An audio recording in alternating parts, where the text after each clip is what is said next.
hoje a nossa aula será gravada porque estamos na semana das eletivas, certo? E essa aula, além de gravada, também tem uma atividade. Então, olho na telinha, grudados, como eu falo nas lives ou no Meet, né?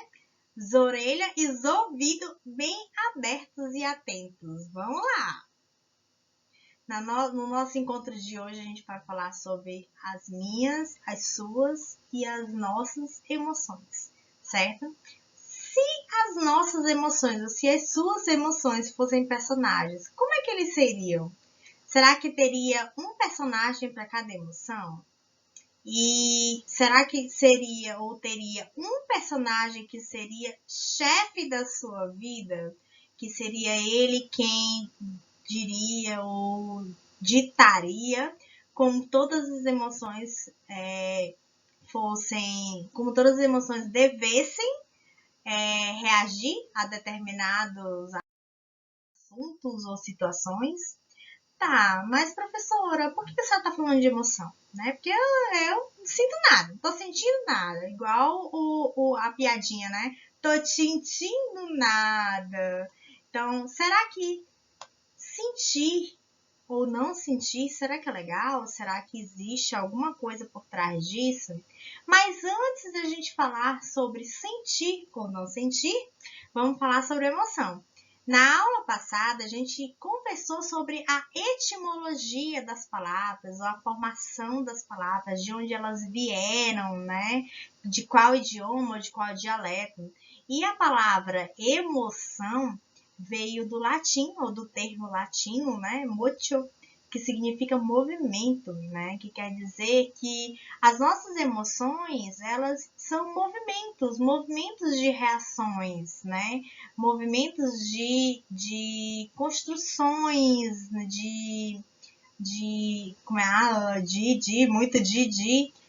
como eu reajo mesmo a determinada coisa, né? Como eu somatizo, como eu somo tudo aquilo que eu estou deduzindo e reajo, né? Então, de certa forma, a palavra emoção, ela realmente quer dizer movimento, né? Eu estou em movimento porque eu vou reagir a determinada coisa, né? E vocês sabiam que isso é uma curiosidade porque eu também não sabia, né? Que a gente tem, né, emoções físicas e emoções sociais, né? Dessas emoções sociais, elas variam de acordo com a nossa sociedade, porque são características, né, da sociedade que vai causar determinada emoção. E essas duas emoções sociais, ou ditas sociais, é a culpa e a vergonha, né? Por que eu me sinto culpado? Né? Por que eu me sinto envergonhado? Por causa de alguma convenção ou que né, fui contra essa convenção, eu fiz uma contravenção. Então, aí eu tenho essa emoção social de raiva, de culpa ou de vergonha, né? E nossas emoções físicas, né, psíquicas e biológicas, né? Posso até dizer biológicas também, são as emoções básicas, que é o que? A raiva, a alegria, o medo, a tristeza e o nojo, né? Além dessas duas que eu já disse, né? Mas aí você pode dizer assim, ah, professora, mas eu não sinto nada. Então, será que não sentir nada, será que essa ausência de não sentir nada quer dizer alguma coisa? E antes da gente pensar sobre isso, eu trouxe 6 perguntinhas para vocês refletirem, tá? Então, o que eu tenho dentro da minha cabeça? Será que eu tenho mais razão? Ou será que eu ajo mais pela razão do que pela emoção? Será que dentro da minha personalidade, o que faz a minha personalidade, será que é mais razão do que emoção? Né? Ou se for emoção, que emoção é que tá conduzindo a minha personalidade? Será que é mais raiva? Ou será que é mais tristeza? Né? Porque a gente está passando por um momento delicado. A gente está passando por uma pandemia, muitos perderam entes, né? Perderam familiares, amigos, E com isso, a gente vive uma situação que não está habituado, que é essa situação de estresse constante. Muitos não têm o que comer em casa, né? A escola era um ambiente de que tinha um equilíbrio das alimentações, né? Eu não só alimentava a minha mente, mas eu alimentava o meu corpo. E com isso, né, com a pandemia, com o isolamento, muitos alunos, né, ou não alunos, estão passando por necessidades. Então, isso faz a gente sentir muitas emoções, né? Emoções de luta e fuga, né? Emoções de desespero. E aí, como é que eu lido com essas emoções? Como é que eu lido com as dificuldades? Porque lidar com a dificuldade também é pensar sobre a emoção que eu estou sentindo, né? Na terceira, eu pergunto sobre memória base. E vocês podem até não saber o que é memória base, né? Então, quem já assistiu o filme Divertidamente sabe que a memória base é aquilo que a gente vive na nossa infância, que vai moldar a nossa personalidade. São as memórias que a gente tem com os nossos pais, de momentos alegres, de momentos tristes, de momentos que causaram raiva, que causaram frustrações, e que esses momentos, né, essas emoções que afloraram, elas despertaram em nós um amadurecimento reflexivo, né? Ou que os nossos pais nos deram também, nos fizeram refletir. Então, essas são as memórias básicas, são as memórias que vai conduzir o meu crescimento, o meu caráter, a minha personalidade. E, inclusive, são emoções também negativas, como autossabotagem, inclusive a minha autossabotagem, né? Existem outras personalidades, outras emoções que favorecem a autossabotagem, né? Professora, mas o que é autossabotagem? Por exemplo, você quer estudar, você quer entregar todas as tarefas em dia, não atrasar, mas aí você deixa tudo para a última hora, né? Você prefere ir acumulando e na hora, na pressão, no último instante, você faz tudo de uma vez e depois fica se sentindo mal porque fez de qualquer jeito, né? Isso é um exemplo de autossabotagem, né? Adiar, até o ponto de não conseguir ou não poder mais adiar nada, né? E aí, como é que você reage frente a isso, né? Identificando esse seu ponto que precisa de amadurecimento. Como é que você reage, né? É uma pergunta que reflete sobre a pergunta 4, né? Como é que você reage frente a situações novas, né? O que acontece quando esses sentimentos entram em conflito?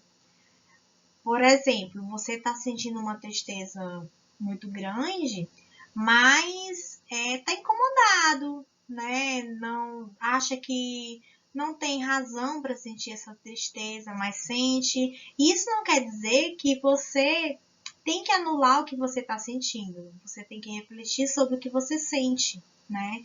E isso é muito importante. Se perguntar, por que eu estou sentindo isso? Eu não sou assim, né? Antes de pegar para si um sentimento que não é seu, né? Um sentimento que pode ser trabalhado, inclusive, que pode ser argumentado, pode ser conversado com um psicólogo, com um profissional, né? E aí é justamente a 5 e a 6 é justamente essa pegada, né? Do que eu faço, o que eu guardo, né? Será que eu estou guardando só emoções que me ferem, emoções que me deixam para baixo, emoções que acabam com a minha autoestima? Será que eu guardo emoções que são alegres, emoções que remetem ao meu valor, que me lembram dos meus valores? Né? Isso é uma pergunta bem interessante, bem reflexiva, né? e que eu convido vocês a pensarem. Não é para me mandar a resposta dessas perguntas, né? Ela não é um exercício para escrever, ela é um exercício para pensar, certo? Então, para um pouquinho esse áudio, né? Esse vídeo, quem está escutando pelo podcast. Então, para um pouquinho e pense sobre isso, pensa nessas perguntas, em como você reage diante dessas situações, certo? Eu coloquei aqui também uma sugestão do desenho Avatar, que a youtuber, né, ela faz justamente essa análise das emoções. E é bem interessante porque a cultura oriental ela trabalha isso, ela trabalha a habilidade, as inteligências emocionais ainda na infância. E eu acredito muito nesse amadurecimento e nessa conversa desde a infância. Porque se a gente conversasse sobre isso desde quando nascemos, não, porque é muito cedo, né? Mas desde quando nos entendemos, né, na nossa linguagem de criança, na linguagem da criança, se somos convidados a refletir sobre as nossas emoções, a gente evita muito murro em ponta de faca durante o crescimento, né? Professora, mas tem problema não sentir nada, né? Será que não sentir nada, essa ausência de emoção, será que não quer dizer alguma coisa, né? Será que não sentir nada não é um pedido de socorro? Porque quando eu não sinto nada, eu estou numa situação de torpor. Quem não sabe o que é torpor, é como se você tivesse anestesiado. Será que viver e passar pelo mundo de forma anestesiada, sem sentir nada, será que é legal, né? Será que isso não quer dizer alguma ausência que precisa ser trabalhada ou algum pedido de socorro mesmo? Porque a gente fala muito sobre saúde mental durante todo o ano, tá? E inclusive em janeiro, né? Em janeiro a gente tem o janeiro branco, que é levado, né? Que é levantado, inclusive, aspectos e assuntos sobre doenças mentais, né? E a depressão é uma doença mental, né? A ausência de emoções pode indicar uma doença mental. E quando eu falo em doença mental, gente, a gente tem que parar de estigmatizar, de dizer assim, ah, é louco. E eu até digo assim, eu até me aventuro a dizer, quem não é louco nessa vida? Pelo amor de Deus, né? Vamos parar de rotular as pessoas, né? E de estigmatizar um pedido de socorro, porque quando alguém está em depressão, ela precisa de socorro, ela não precisa de alguém fazendo hora com a cara dela, né? Ou dizendo que ela é culpada por estar naquela situação. É um assunto bem sério, é um assunto de vulnerabilidade, né? E quando eu tô nessa vulnerabilidade, doenças, elas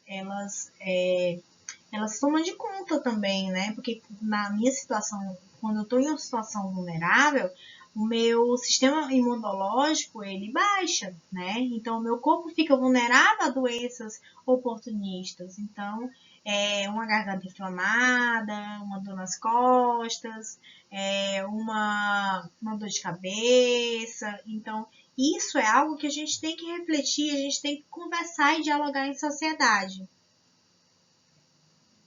E aí eu tenho uma pergunta, inclusive eu trouxe um vídeo que fala sobre isso, né? Por que que tem tanta gente se sentindo vazia? Eu vou colocar esse link na descrição do vídeo e vocês vejam, tá bom?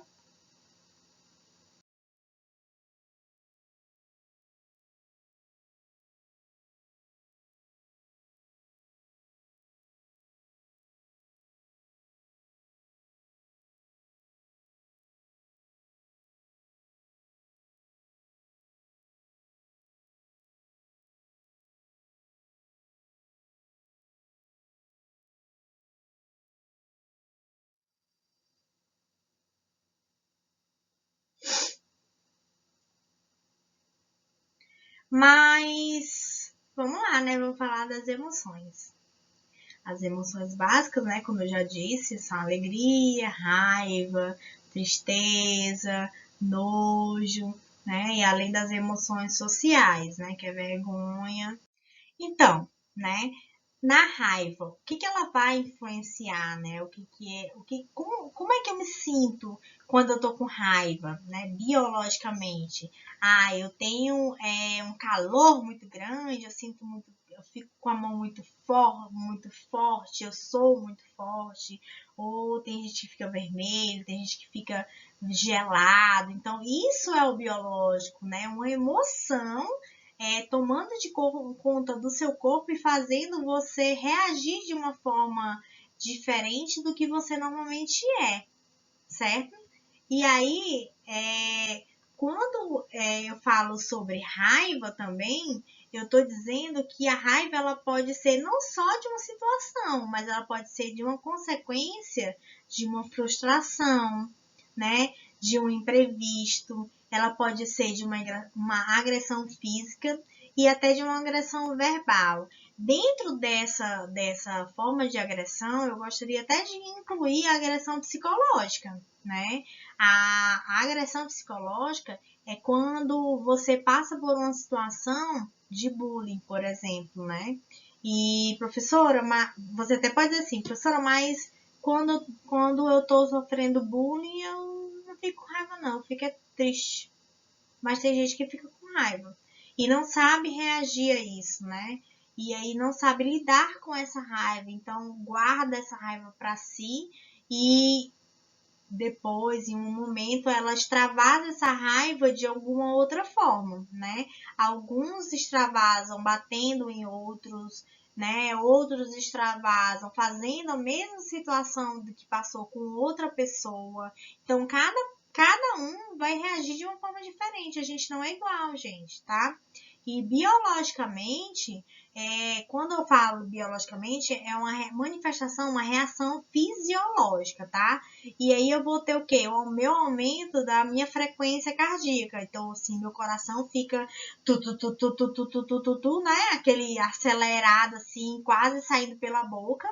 E aí a minha respiração fica ofegante, eu respiro muito rápido, a minha musculação fica toda tensionada, né? Depois eu fico com o corpo todo dolorido. E isso é uma reação biológica, certo? No medo. Como é que a gente reage, né, ao medo? Como é que o nosso corpo reage? E o medo, ele vem o quê? Ele vem marcar a presença desde que a gente nasceu, né? Porque o medo faz parte da nossa evolução. Inclusive, nós sobrevivemos e evoluímos por conta do medo, né? Mas medo ele pode ser patológico. E aí, quando que ele é patológico? Quando ele está interferindo em algo na minha vida, né? Seja na minha socialização, seja na minha progressão, no meu amadurecimento. Então, medo demais é perigoso também, né? Ele é prejudicial, né?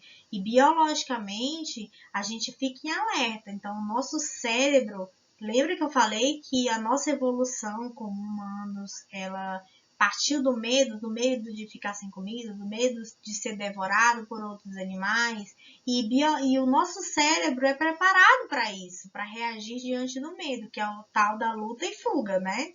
Ou você para e luta, ou você foge. Isso é o seu medo. E isso é o que? É uma arma, né? Que nós como humanos, nós criamos para perpetuar a nossa espécie nesse planeta, né? Que é quando a gente se prepara em um caso de ameaça, e aí ameaça física ou psicológica, né? A gente fica pronto para se defender. Aí a gente vai falar da tristeza. E aí? Será que eu fico triste só quando eu perco pessoas, né? Ou eu fico triste diante de qualquer perda? Depende, porque todo mundo é diferente, né? Ninguém é igual. A minha tristeza pode ser diferente da sua e você pode não dar muito valor à minha tristeza, ou vice-versa. E a gente tem que parar e refletir sobre isso, porque na nossa atual sociedade, né, o que eu vejo muito na sala, na turma, é que a gente parece, né, que a gente está numa constante competição. E a gente não tá competindo com as pessoas, né? Eu não tenho, minha tristeza não é maior do que a sua, né? Minha coragem não é maior do que a sua, ou menor, né? Ou minha tristeza não é menor, ou a minha raiva não é menor, ou a minha vida, né? Eu passei por mais lutas do que você. Cada um, né?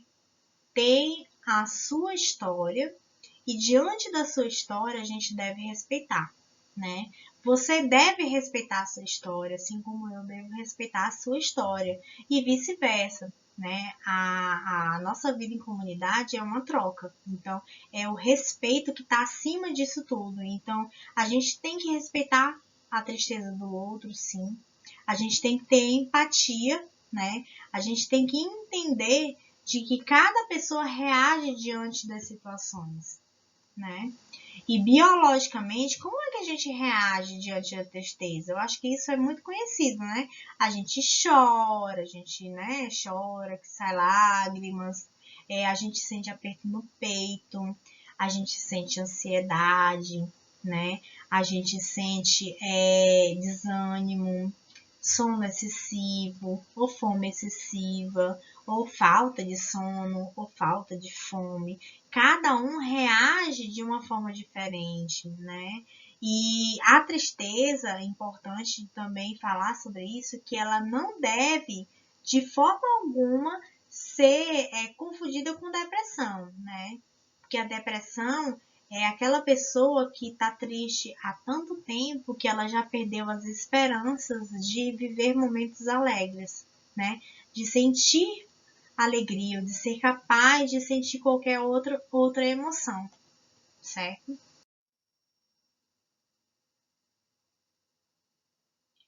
E aí vamos para nojo, né? O nojo ou aversão. O que, que é nojo ou aversão, né?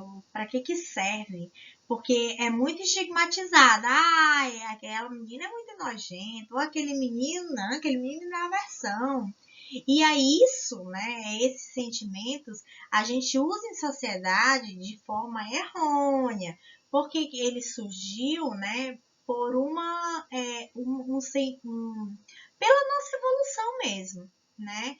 Para nos proteger de situações adversas, certo? Desde ingerir um veneno, uma coisa estragada, porque isso vai me trazer o quê? Proteção na minha vida, né? E biologicamente, como é que eu vou manifestar isso? Quando eu vejo algo que me dá ânsia de vômito, né? Que eu desmaio, né? Há uma emoção assim, uma coisa assim tão que me deixou tão aversiva, né? Que me causou tanto, tanto sentimento de aversão que eu desliguei, meu cérebro desligou e aí eu desmaiei, ou eu vomitei, ou eu tenho aquele embrulho no estômago que não passa, né? E aí a gente evita o que? Consumir, desde o alimento até a situação, né? Ou a viver a situação novamente. E isso acaba protegendo a gente de outras doenças que aparecem por tabela com isso, se não tivesse, né? E vamos lá na culpa, né? Que a culpa é o que? Vai ser o resultado da minha autorreflexão sobre o que eu fiz para alguém ou de algo, né? Ou o qual eu estou me sentindo responsável. E ela pode vir acompanhada do desejo de se esconder. Sabia disso? Professora, mas desejo de se esconder eu não entendi muito bem, não. Por exemplo, eu me sinto culpada por uma determinada situação. E aí eu estou evitando contato com alguém porque eu me sinto culpada, né? Então, de certa forma, eu estou me escondendo, certo? E aí, biologicamente, o nosso corpo vai ficar tenso. A gente vai perder o apetite, a energia, a gente só vai querer dormir, né? A gente só vai querer fugir da situação, evitar a situação, então a gente vai viver qualquer outra coisa para não lidar com aquilo de frente, né? É o sentimento de fuga. E aí a vergonha é muito parecida com a culpa, né? Mas de certa forma, a vergonha ela já é um próximo estágio, é o estágio da reflexão. Reflexão sobre nós mesmos, né? Sobre o que a gente acabou de fazer ou de pensar, né? O que achamos de nós ou dos outros. E aí, biologicamente, a vergonha, biologicamente as mais conhecidas, né? A pessoa que ficou vermelha, que recebeu algum elogio, ou ela tá passando por alguma situação estressante, de vergonha, né? E ela tá com a mão trêmula, né? Ela tá apresentando tremores, ela tá com a boca seca, né? Ela tá com dor de barriga, ou ela tá suando frio. E a vergonha, ela é muito, como é que eu posso dizer, confundida com ansiedade, né? No caso, quando eu tenho tremor e boca seca. Eu posso dizer que eu tô ansiosa, mas também eu posso dizer que eu tô com vergonha de ter que me dispor naquele momento para aquela situação, né? Ou ter que me colocar dentro de uma situação qual eu me sinta desconfortável. E aí, na vergonha também, de certa forma, é um sentimento de. Como é que eu posso dizer? É um sentimento de autoproteção, né? E aí, quando é que ela é patológica? Quando eu me excluo, né? Quando, por vergonha, eu estou me excluindo de tudo que eu poderia viver naquela idade. E aí a gente tem até uma expressão que é muito usada na infância, que é a timidez patológica. E na timidez patológica, dependendo do grau, né, que a criança é tímida, isso traz muitos prejuízos para ela, né? Ela não fala, ela não estabelece vínculos nos ambientes sociais e com isso ela deixa de avançar cognitivamente naquela situação social. Isso não quer dizer que ela não seja uma pessoa que não consiga se desenvolver psicologicamente. Ela precisa de ajuda, né? Para vencer essa barreira da timidez, né? Que a gente chama de timidez patológica. Tem gente que é tão tímido a tal ponto que não fala, né? E isso, quando a gente leva para o mercado de trabalho, a minha timidez, ela vai o quê? Ela vai me ajudar ou ela vai me atrapalhar? Então, isso é algo que a gente tem que trabalhar. E por isso que é importantíssimo os trabalhos em grupo, né? Porque nos trabalhos em grupo a gente se sente desconfortável? Sim, muito. E muito, né? Tem aluno que chega para mim, professora, me dá só metade dos pontos, mas não me coloca para trabalhar em grupo, que eu não quero falar, que eu não faço não sei o quê. E aí isso é para isso que serve, sabe, essas situações, para a gente parar e ir de encontro mesmo às nossas dificuldades.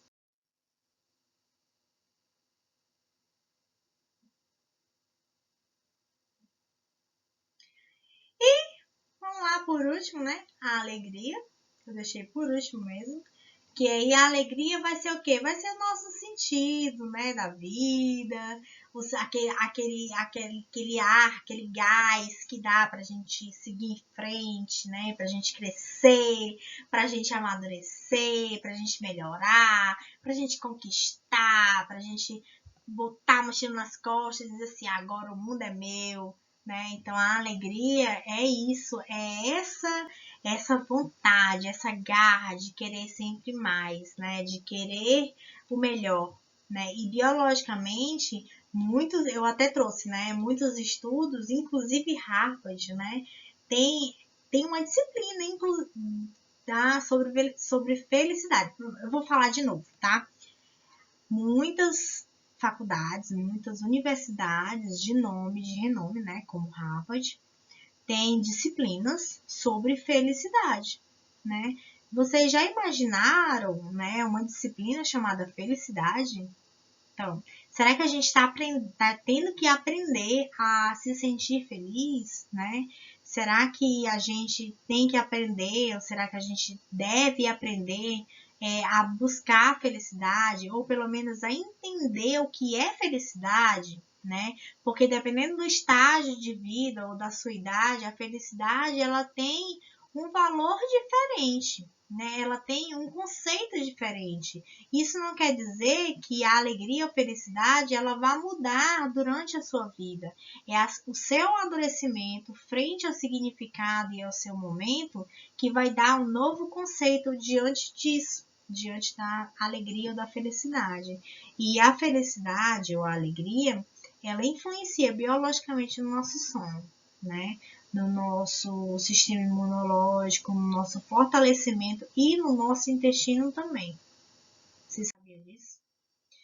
E finalizando a nossa aula, vamos lá. O vídeo tá com mais de 30 minutos, né? Porque eu falo demais, vocês me conhecem mesmo. E a atividade é: se eu fosse um personagem, como eu seria? Aí eu coloquei uns bonequinhos aí para vocês verem, que está disponível lá no PDF também, que está disponível também no Classroom, certo? E aí, qual desses personagens você seria? Lembra daquela pergunta lá no início da aula? Se você tivesse uma emoção que comandasse o seu cérebro, igual lá no filme Divertidamente, qual emoção você seria? Como seria o seu personagem? Hoje, nesse momento que você está fazendo a atividade, tá bom? É só essa atividade, é para vocês escolherem o personagem e aí vocês ilustrem, né? No caderno, tiram a foto e anexam lá no Classroom. Ah, professora, mas eu não sei desenhar, eu sou horrível para desenhar, eu mal sei fazer um palito.